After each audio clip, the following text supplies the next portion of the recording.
Hello बच्चों, स्वागत है आपके अपने यूट्यूब चैनल बीजे एजुकेशन में। शैक्षिक अभिवृद्धि का आज हमारा नया टॉपिक है निजीकरण, प्राइवेटाइजेशन, शिक्षा का सार्वभौमिकरण और शिक्षा का आधुनिकीकरण। ठीक है। सहायक अध्यापक की जो आपकी भर्ती होती है उसमें 30 से 35 मार्क्स का आपका टीचिंग एप्टीट्यूड पूछा जाता है, जो काफ़ी इंपॉर्टेंट रहता है। हमारी प्लेलिस्ट बनी है बीजे एजुकेशन के चैनल में, आप देख सकते हैं। चलिए शुरू करते हैं बिना किसी देरी के। पहला पॉइंट है निजीकरण।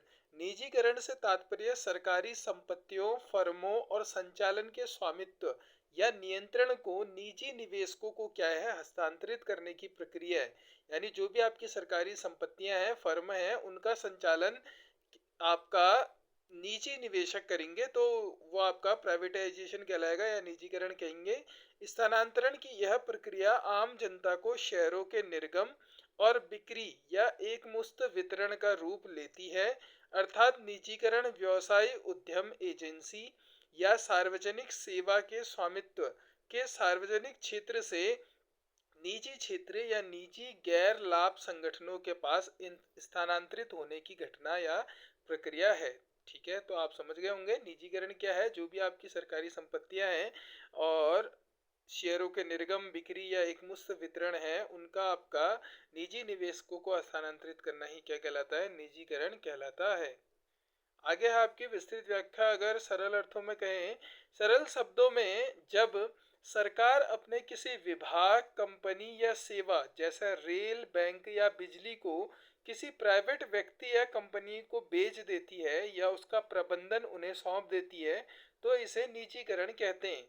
प्रक्रिया, यह काम या तो कंपनी के शेयर बाजार में बेचकर किया जाता है या सीधे तौर पर पूरी कंपनी को किसी बड़े निवेशक को बेच दिया जाता है। उद्देश्य, इसका उद्देश्य क्या होता है? इसका मुख्य उद्देश्य कार्य क्षमता बढ़ाना, भ्रष्टाचार कम करना और आधुनिक तकनीक का बेहतर इस्तेमाल करना होता है। ठीक है। नेक्स्ट टॉपिक है हमारा शिक्षा का सार्वभौमिकरण। शिक्षा के सार्वभौमिकरण से तात्पर्य शैक्षिक अवसरों के विस्तार से है। इसमें सभी का समावेश हो सके, अर्थात शिक्षा के सार्वभौमिकरण का अर्थ 6 से 14 आयु वर्ग के प्रत्येक बच्चे को निःशुल्क और आवश्यक शिक्षक प्रदान करना है। आवश्यक जो शिक्षा है वो प्रदान करना होती है। इसका अगर हम विस्तृत व्याख्या देखते हैं, सार्वभौमिकरण का मतलब होता है शिक्षा सबके लिए है। इसका लक्ष्य यह सुनिश्चित करना है कि देश के हर कोने में हर जाति, धर्म और आर्थिक स्तर के जो भी बच्चे हैं उनको स्कूल जाने का मौका मिले। और अनिवार्यता क्या है? आरटीई जो हमारा नियम था उसमें कहा जाता है कि 6 से 14 साल के बच्चों के लिए पढ़ाई को मुफ्त और अनिवार्य बनाया गया है, ताकि कोई भी बच्चा अनपढ़ न रहे। ठीक है। शिक्षा के सार्वभौमिकरण के उद्देश्य क्या हो सकते हैं? सर्वांगीण विकास। शिक्षा केवल किताबी ज्ञान नहीं है, बल्कि यह व्यक्ति के मानसिक, शारीरिक और नैतिक विकास के लिए है। एक विकसित व्यक्ति ही समाज और राष्ट्र की तरक्की में हाथ बटा सकता है। ठीक है। सेकंड पॉइंट है सामाजिक विकास और तकनीक। आज के समय में विज्ञान और तकनीक का लाभ हर बच्चे तक पहुंचना चाहिए। इससे समाज में फैली जो असमानताएं हैं वो क्या होंगी? कम होंगी और लोग आधुनिक सोच के साथ क्या करेंगे? आगे की ओर बढ़ेंगे। नेक्स्ट पॉइंट है शिक्षा का आधुनिकीकरण, मॉडर्नाइजेशन ऑफ एजुकेशन। आधुनिकीकरण की प्रक्रिया में शिक्षा की भूमिका। भारतीय शिक्षा आयोग के अनुसार आधुनिकीकरण की प्रक्रिया का सबसे शक्तिशाली साधन विज्ञान तथा शिल्प विज्ञान पर आधारित शिक्षा है। अर्थात आधुनिक शिक्षा का संबंध केवल औपचारिक ज्ञान देने से नहीं है, बल्कि इसका लक्ष्य क्या है? व्यक्ति का जो व्यक्तित्व है उसका पूरा संपूर्ण विकास हो। यह उसे सर्वांगीण विकास प्रदान करता है, ताकि वह जीवन में किसी भी चुनौती का सामना करने में सक्षम हो सके।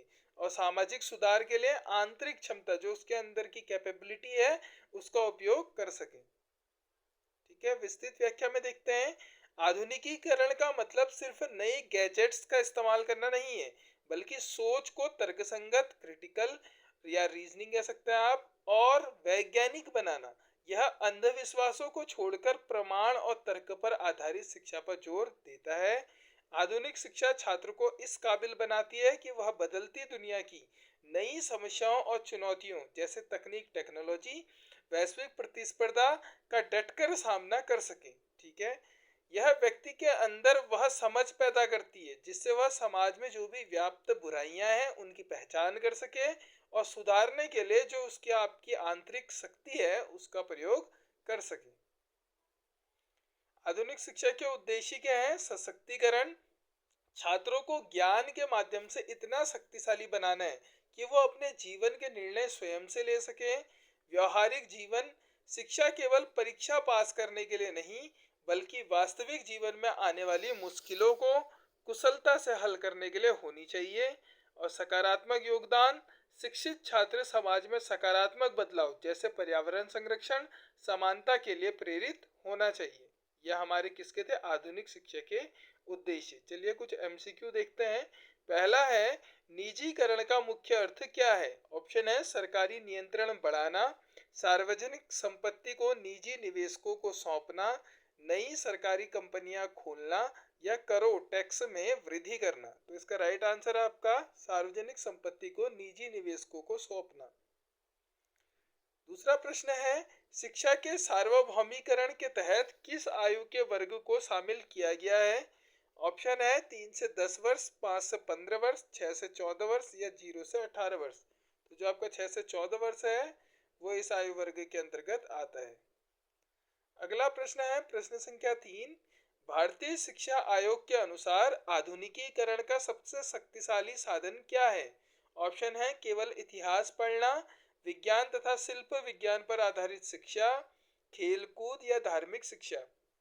तो जो आपका विज्ञान तथा शिल्प विज्ञान पर आधारित शिक्षा है वही आपका आधुनिकीकरण का सबसे शक्तिशाली साधन है। प्रश्न संख्या 4, निजीकरण की प्रक्रिया में स्वामित्व कहाँ स्थानांतरित होता है? निजी क्षेत्र से सार्वजनिक क्षेत्र में, सार्वजनिक क्षेत्र से निजी क्षेत्र में, या केवल विदेशी कंपनियों को या पंचायतों को? तो ये हो जाएगा आपका सार्वजनिक क्षेत्र से निजी क्षेत्र में। प्रश्न संख्या 5, शिक्षा के सार्वभौमिकीकरण का उद्देश्य क्या है? केवल नौकरी दिलाना, व्यक्ति का सर्वांगीण विकास, केवल साक्षरता दर बढ़ाना, या विदेशों में भेजना? तो व्यक्ति का जो सर्वांगीण विकास है वही शिक्षा का सार्वभौमिकरण का प्रमुख उद्देश्य है। अगला प्रश्न है, आधुनिक शिक्षा का लक्ष्य केवल औपचारिक ज्ञान देना नहीं बल्कि डैश है। क्या है? धन कमाना है, व्यक्तित्व का संपूर्ण विकास है, रट्टा मारना, या केवल डिग्री प्राप्त करना? तो जो आपका व्यक्तित्व का संपूर्ण विकास है वही आपका आधुनिक शिक्षा का लक्ष्य केवल औपचारिक ज्ञान देना नहीं बल्कि व्यक्तित्व का संपूर्ण विकास करना है। प्रश्न संख्या 7 है, शिक्षा में आधुनिकीकरण किस पर आधारित होता है? पुरानी परंपराओं पर, विज्ञान और तर्क पर, केवल अंग्रेजी बोलने पर, या केवल महंगी फीस पर? तो जो आपका शिक्षा का आधुनिकीकरण है विज्ञान और तर्क पर आधारित होता है। प्रश्न संख्या 8 है, शिक्षा का सार्वभौमिकरण समाज में किसका लाभ पहुंचाने में सहयोग करता है? केवल अमीर लोगों को, विज्ञान और तकनीकी विकास का, केवल शहरों को, या किसी को नहीं? तो विज्ञान एवं तकनीकी विकास का। ठीक है।